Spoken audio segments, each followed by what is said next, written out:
छात्रों, हम आपके लिए एसएससी सीजीएल सामान्य जागरूकता प्रैक्टिस सेट की क्लास लेकर आए हैं। 10वीं क्लास है। पहला प्रश्न। और क्लास पर आगे बढ़ने से पहले ऐसे छात्र जो पहली बार चैनल पर आए हैं, चैनल को सब्सक्राइब नहीं किया रखा है, चैनल को सब्सक्राइब करना और नोटिफिकेशन चालू कर देना। अब देखिए पहला प्रश्न। चिथिराई उत्सव किस राज्य में मनाया जाता है? चिथिराई उत्सव किस राज्य में मनाया जाता है? पंजाब, तमिलनाडु, राजस्थान, मेघालय। पंजाब, तमिलनाडु, राजस्थान, मेघालय। देखिए चिथिराई उत्सव अप्रैल महीने के दौरान चिथिराई महोत्सव अप्रैल महीने के दौरान मदुरई शहर में एक वार्षिक तमिल हिंदू उत्सव है। एक वार्षिक तमिल हिंदू उत्सव है यह त्यौहार तमिल महीने चिथिराई के समय मनाया जाता है। यह मीनाक्षी मंदिर से जुड़ा है, जो देवी मीनाक्षी, जो कि पार्वती का एक रूप है, और उनके पति सुंदरेश्वर, जो कि शिव का एक रूप है, को समर्पित है। तो ये कहाँ मनाया जाता है उत्सव? किस राज्य में? तमिलनाडु में। विकल्प दूसरा आंसर बिल्कुल करेक्ट है। अगला प्रश्न। कालबेलिया नृत्य आमतौर पर भारत के निम्नलिखित में से किस राज्य में किया जाता है? कालबेलिया नृत्य आमतौर पर भारत के निम्नलिखित में से किस राज्य में किया जाता है?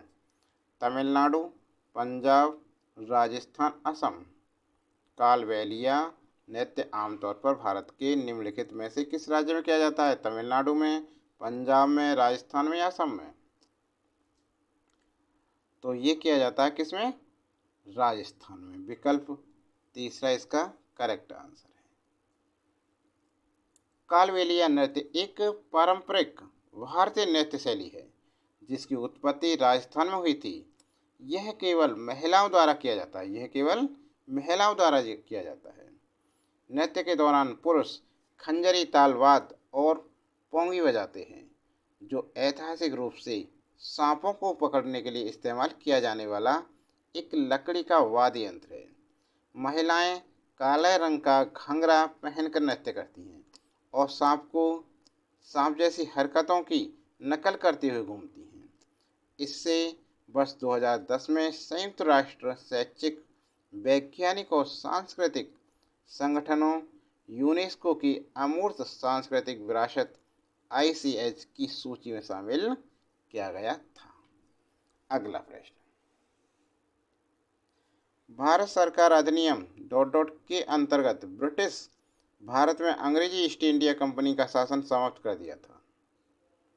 तो ये किया था 1858 में। विकल्प पहला करेक्ट आंसर है।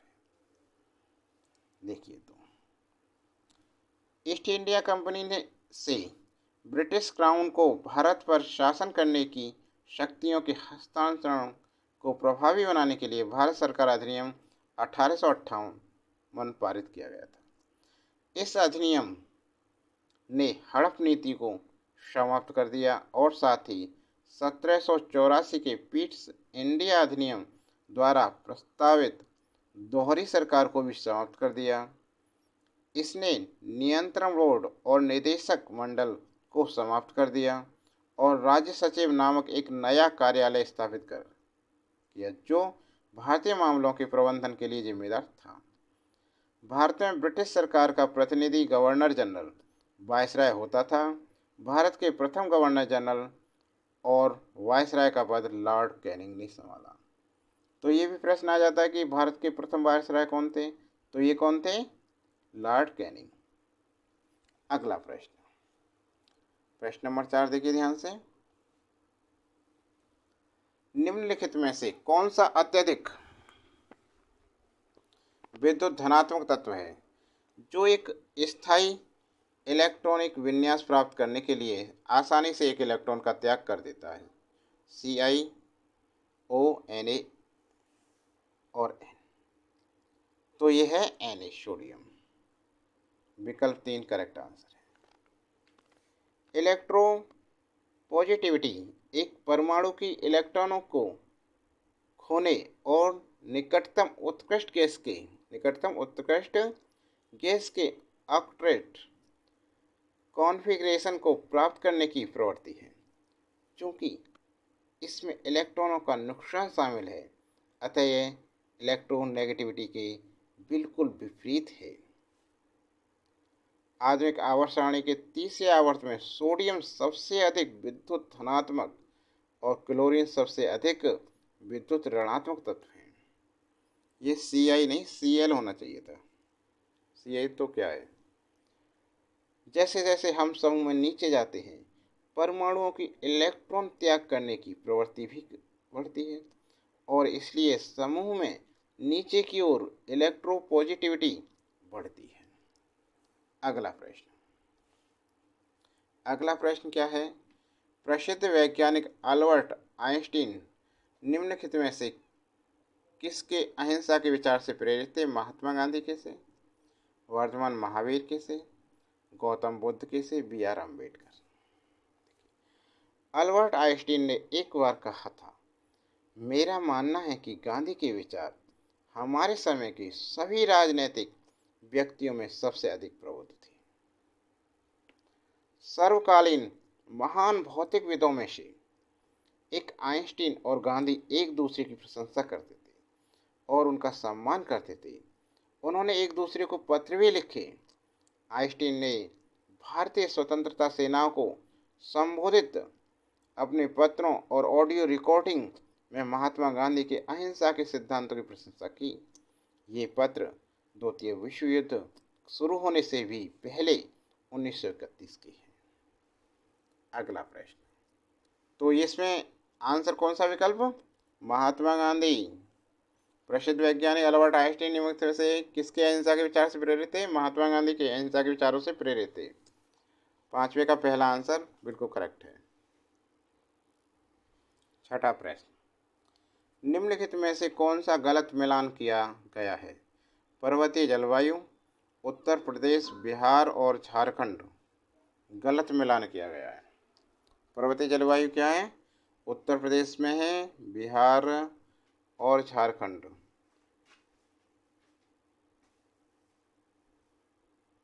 गलत है ये,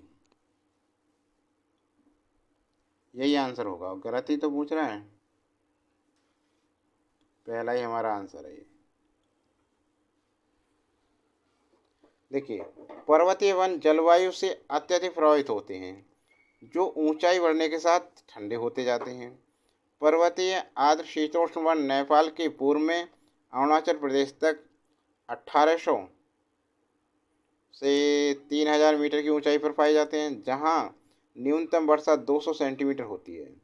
दक्षिण में यह नीलगिरी पहाड़ियों के कुछ हिस्सों तथा केरल के ऊंचे इलाकों में पाए जाते हैं।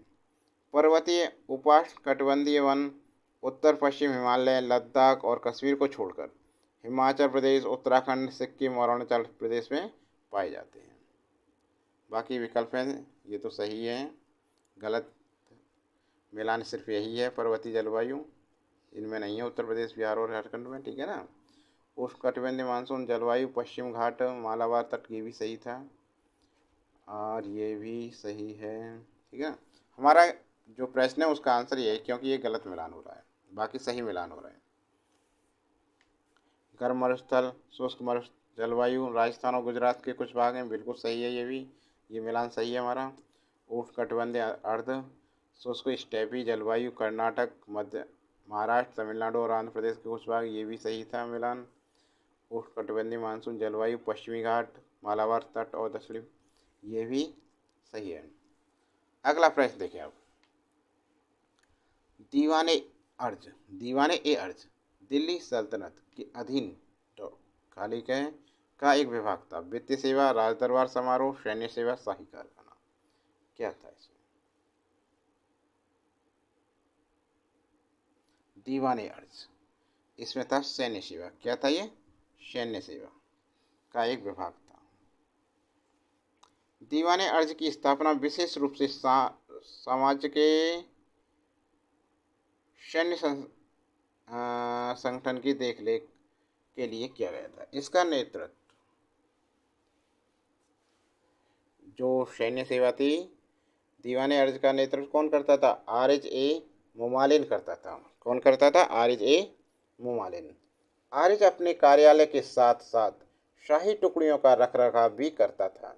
वह सैनिकों की भर्ती और सेना के अनुशासन और फिटनेस को भी सुनिश्चित करता था। अगला प्रश्न कह रहा है ये IADP का पूर्ण रूप क्या है?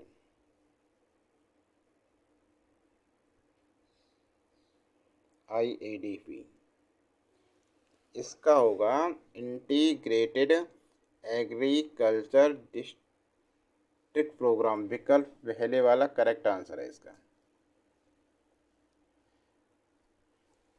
देखिए, गहन कृषि जिला कार्यक्रम IADP को वर्ष 1960 में गहन कृषि विकास में पहले बड़े प्रयोग के रूप में शुरू किया गया था। कार्यक्रम का प्रमुख उद्देश्य देश में बेहतर प्रथाओं के पैकेज को अपनाने के माध्यम में कृषि उत्पादन में तेजी से और महत्वपूर्ण वृद्धि प्राप्त करने में सबसे प्रभावी तरीकों का प्रदर्शन करना और सफल अपनाने योग्य नवाचारों, दृष्टिकोण और प्रतिक्रियाओं का सुझाव देना था, जिन्हें समान क्षेत्रों में अपनाया जा सके। तो छात्रों, ये क्लास कैसी लगी? क्लास अच्छी लगी हो तो लाइक करना, कमेंट बॉक्स में ज़रूर लिख कर बताना, और अभी तक चैनल को सब्सक्राइब नहीं कर रखा है तो चैनल को सब्सक्राइब जरूर करना, ज़्यादा से ज़्यादा शेयर करना।